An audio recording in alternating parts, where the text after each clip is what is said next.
வணக்கம் நண்பர்களே, இது நியூஸ் டைம் பொலிட்டிக்கல் க்ளோஸ்அப்.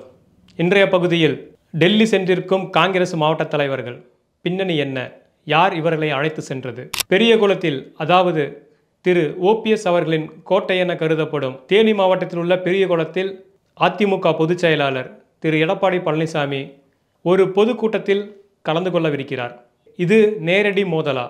தமிழக அரசியல் களத்தில் பாஜக வாஸ் திமுக என்பதை மீண்டும் நிரூபணமாக்கியிருக்கிறதா இந்த மும்மொழி கல்விக் கொள்கை? இது குறித்து தான் இன்றைய பொலிட்டிக்கல் க்ளோஸ்அப் பகுதியில் நாம் அலச போகிறோம். நம்ம சொன்ன செய்திகளுக்குள்ளெல்லாம் அலசுறதுக்கு முன்னாடி இன்றைக்கி தமிழ்நாட்டில் ஒரு முக்கியமான நாள், அரசியலை கூர்ந்து கவனிக்கிறவங்களுக்கு ஒரு முக்கியமான நாள். அப்படி என்ன நாள்னா, அண்ணா, கலைஞர், எம்ஜிஆர் காலம் தொட்டு தற்போது திரு விஜய் வரைக்கும் தமிழ் சினிமாவை அரசியலையும் பிரிக்க முடியாது அப்படிங்கிற ஒரு இதுங்கிறது என்றைக்குமே தமிழ்நாட்டோட ஒரு விதிவிலக்காக இருந்திருக்குது.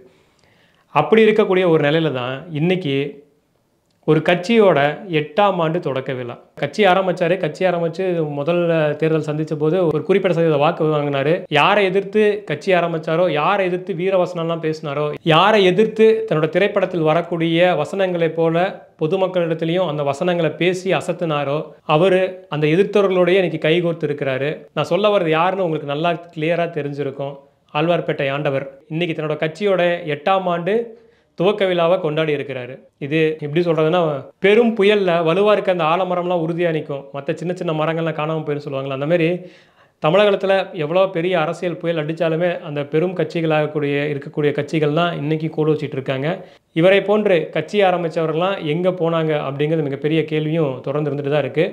தமிழகத்தில் இன்றைக்கி பரபரப்பான ஒரு அரசியல் போய்கிட்டு இருக்க நேரத்தில் சைலண்ட்டாக ஆழ்வார்பேட்டை ஆண்டவர் இன்றைக்கி தன்னோட கட்சியோட 8ஆம் ஆண்டு துவக்க விழாவை கொண்டாடி இருக்கிறாரு. ஓகே, நம்ம இப்போ விஷயத்துக்கு வரலாம். நம்ம ஏற்கனவே ஒரு 2 நாளைக்கு முன்னாடி ஒரு செய்தி பேசியிருந்தோம். இந்தமாரி தமிழ்நாட்டுடைய காங்கிரஸ் கமிட்டி தலைவர் திரு செல்வ பெருந்தகை மாற்றப்படுகிறாரா அப்படின்னு. நம்ம அந்த செய்தி சொன்ன அடுத்த நாளில் தமிழகத்தின் முக்கிய நாளிதழ்களில் அதை பற்றியான செய்தி, விரிவான செய்தி வந்திருந்தது. அதற்கு நம்ம சொன்ன செய்தி கேட்டதை போலவே அடுத்தடுத்த சம்பவங்களும் நடந்தது. அதாவது தமிழகத்திலிருந்து கிட்டத்தட்ட 20க்கும் மேற்பட்ட காங்கிரஸ் மாவட்ட தலைவர்கள் டெல்லியில் முகாமிட்டிருக்காங்க. டெல்லியில் முகாமிட்டு உடனடியாக தற்போது இருக்கக்கூடிய தமிழக காங்கிரஸ் கமிட்டியின் மாநில தலைவரான திரு செல்வ பெருந்தகை மாற்ற வேண்டும் என்கிற போர்க்கொடி உயர்த்தி இருக்கிறார்கள். இவர்களெல்லாம் ஒருங்கிணைத்தது யார்? அடுத்து காங்கிரஸ் மாநில தலைவருக்கான ரேஸில் யார் யார் இருக்கிறார் என்பது குறித்து பேசியிருந்தோம். இந்த 20க்கும் மேற்பட்ட மாவட்ட தலைவர்களை ஒருங்கிணைத்து டெல்லிக்கு அழைத்து சென்றது யார்? அதை குறித்து தான் இன்றைக்கி நம்ம விரிவாக பேச போகிறோம். தொடர்ந்து தமிழக காங்கிரஸ் கமிட்டியினுடைய தலைவர் திரு செல்வ பெருந்தகை மீது கட்சிக்குள் இருக்கிறவர்கள் அதிருப்தி எழுப்பியிருக்கிறார்கள், போர்க்கொடி உயர்த்தி இருக்கிறார்கள். இன்று அவர்கள் வைக்கக்கூடிய விமர்சனம் கட்சியின் பழைய ஆட்களை மதிப்பதில்லை, அதோடு கட்சியில் முக்கிய சமூகத்தை சார்ந்த உறுப்பினர்களுக்கு அல்லது நிர்வாகிகளுக்கு அல்லது 2ஆம் கட்ட 3ஆம் கட்ட தலைவர்களுக்கு சரியான பிரதிநிதித்துவம் கொடுப்பதில்லை என்கிற மிகப்பெரிய விமர்சனம் அவர் மீது வைக்கப்பட்டிருக்கிறது. காங்கிரஸை எடுத்துக்கொண்டால் அது ஒரு கோஷ்டி பூசல் கட்சி என்பது தமிழக வரலாற்றில் நீண்டா இடம்பெற்றிருக்கிறது. அது கேட்டார் போல தான் யார் தலைவராக வந்தாலும் எப்போதும் ஒரு கோஷ்டி மோதல், சச்சரவுகள் சத்தியமூர்த்தி பவனை சுற்றி நடந்து கொண்டே தான் இருக்கும். அதற்கு திரு செல்வ பெருந்தகையும் விதிவிலக்கல்ல. சமீபத்தில் தமிழகத்தில் மிகப்பெரிய அரசியல் பொருளானது திருப்பரங்குன்றம். அந்த திருப்பரங்குன்றம் விவகாரத்தை கையில் எடுத்த திரு செல்வ பெருந்தகை, நாங்கள் கோவிலை முற்றுகையிடப் போகிறோம், 144 தடையை மீறி கோவிலுக்கு செல்கிறோம் என்கிற ஒரு அறக்கூவலை விட்டிருந்தார். பாஜகவுக்கு எதிராக நாங்கள் போராட்டம் செய்ய போகிறோம், இங்கிருக்கும் இந்து அமைப்புகளுக்கு எதிராக போராட்டம் செய்ய போகிறோம் என்கிற ஒரு அறக்கூவலை விடுத்திருந்தார். ஆனால் இந்த அறிவிப்பை மதுரை மாவட்ட தலைவரிடம் ஆலோசிக்காமல் அறிவித்திருக்கிறார். இது மிகப்பெரிய ஒரு சச்சரவை அங்கே ஏற்படுத்தியிருக்கிறது. அதாவது தற்போது தமிழக காங்கிரஸில் உள்ள உறுப்பினர்களை எடுத்துக்கொண்டால் என்னவென்று தமிழக மக்களுக்கு தெரியும். அப்படி இருக்கும்போது நீங்கள் உடனடியே இப்படி அறிவிச்சிருந்தீங்கன்னா எப்படி நம்ம ஆட்களை சேர்க்க முடியும்? நீங்கள் எதுவுமே ஒரு ஆலோசனை பண்ணாமல் இந்த மாதிரி அறிவிச்சிருக்கீங்க. நாளைக்கு இப்போ 144 தடை விதிச்சிருக்காங்க, நம்ம அதையும் தாண்டி நம்ம போனோம்னா நம்ம காங்கிரஸ் ஆட்கள்லாம் வந்துடுவாங்களா? நீங்கள் எப்படி இந்த மாதிரிலாம் பண்ணிட்டு இருக்கீங்க அப்படிங்கிறத கேட்டிருக்காரு. இந்த மதுரை மாவட்டத்தினுடைய தலைவர் யார் என்றால், தற்போது விருதுநகர் தொகுதியின் காங்கிரஸ் எம்பியாக இருக்கக்கூடிய திரு மாணிக்கம் தாகூருடைய மாமனார் தான் இந்த மதுரை மாவட்டத்தினுடைய காங்கிரஸ் தலைவர். அப்படி இருக்கும்போது தொடர்ந்து தென் தமிழகத்தில் உள்ள முக்கிய சமூகத்தை திரு செல்வ பெருந்தகை புறக்கணிக்கிறார், அவர்களுக்கான உரிய முக்கியத்துவம் கொடுப்பதில்லை, அவர்களை மதிப்பதில்லை என்கிற மிகப்பெரிய குற்றச்சாட்டு தற்போது காங்கிரஸ்குள் எழுந்திருக்கிறது. இதையெல்லாம் கருத்தில் கொண்டுதான் 20க்கும் மேற்பட்ட காங்கிரஸ் மாவட்ட தலைவர்கள் ஒன்று கூடி இன்று டெல்லியில் முகாமிட்டிருக்கிறார்கள். டெல்லியில் முகாமிட்டதோடு மட்டுமல்ல, அங்கு திரு செல்வ பெருந்தகையை மாற்ற வேண்டும் என்கிற குரலை வலுவாக வைத்திருக்கிறார்கள். இவர்கள் எல்லாம் ஒருங்கிணைத்து டெல்லியில் ஒரு கூட்டத்திற்கான ஏற்பாடு செய்ததில் முக்கிய பங்கு வகிப்பதாக திரு மாணிக்கம் தாகூரை காங்கிரசார் சொல்கிறார்கள். தொடர்ந்து இதே போல திரு செல்வ பெருந்தகை மீது குற்றச்சாட்டுக்கள் அடுக்கிக் கொண்டே சென்றால் விரைவில் அவர் மாற்றப்படலாம் என்கிற ஒரு செய்தி தற்போது சத்தியமூர்த்தி பவனில் ஒரு பேசு பொருளாக எழுந்திருக்கிறது. அடுத்து, செல்வி ஜெயலலிதா மறைவிற்கு பின்பு அதிமுக என்பது பல்வேறு சச்சரவுகளுக்கு இடையே துண்டு துண்டாக உடைந்திருக்கிறது. அதில் பல்வேறு அணிகள் பிரிந்திருந்தாலும் தற்போது ஒரு எதிர் அணியாக இருக்கக்கூடியது திரு எடப்பாடி பழனிசாமியும் திரு ஓபிஎஸ் அவர்களும். திரு ஓபிஎஸ் அவர்கள் ஒரு மௌன போக்கில் தற்போது அதிமுகவில் எந்த நிபந்தனையுமின்றி இணையப் போவதாக அதிகாரப்பூர்வமாக அறிவிக்கவில்லை என்றாலும் தற்போது அவருக்கு அதிமுகவில் தொடர்புடைய நபர்கள் மூலமும் முக்கிய நிர்வாகிகள் மூலமும் தனது செய்தியை திரு எடப்பாடி பழனிசாமியிடம் சொல்லி வருகிறார். அதற்கேற்றாற்போல் விரைவில் ஒரு நல்ல முடிவு அதிமுகவில் எடுக்கப்படும் என்று சொல்லப்படுகிறது. இப்படி இருக்கக்கூடிய சூழலில் அதிமுகவில் மீண்டும் ஒரு வேளை ஓபிஎஸ் இணைந்துவிட்டால் தனது செல்வாக்கு மற்றும் தனது பிரதிநிதித்துவம் கேள்விக்குறியாகும் என்கிற அச்சத்தில் திரு ஆர்பி உதயகுமார் இருக்கிறார் என்கிறார்கள் அவருக்கு நெருக்கமானவர்கள். இப்போதும் கூட அவர் வெளியிட்ட அந்த வீடியோவை அதிமுகவில் இருக்கும் முக்கிய தலைவர்களே ரசிக்கவில்லை என்கிறார்கள். இன்னும் சொல்லப்போனால் எடப்பாடியே அந்த வீடியோவை ரசிக்கவில்லை என்கிறார்கள். அதாவது திரு ஓபிஎஸ் அவர்களை தாக்கும் விதமாக ஒரு வீடியோ விட்டிருந்தார். அதன் தொடர்ச்சியாக தற்போது தேனி பெரியகுளத்தில் ஒரு காலத்தில் ஓபிஎஸ்ஸின் கோட்டையாக இருந்த இந்த இடத்திலேயே திரு எடப்பாடி பழனிசாமியை வைத்து ஒரு பொதுக்கூட்டம் நடத்துவதற்கான திட்டத்தை தீட்டி அதற்கான தேதியும் வாங்கி வருகிற மார்ச் மாதத்தில் அந்த பொதுக்கூட்டத்தில் திரு எடப்பாடி பழனிசாமியை பேச வைப்பதற்காக முழு வீச்சில் இறங்கியிருக்கிறார் திரு ஆர்பி உதயகுமார். தென் மாவட்டத்தில் இருக்கக்கூடிய பெரும்பான்மையான அதிமுக தலைவர்கள் ரசிக்கவில்லை.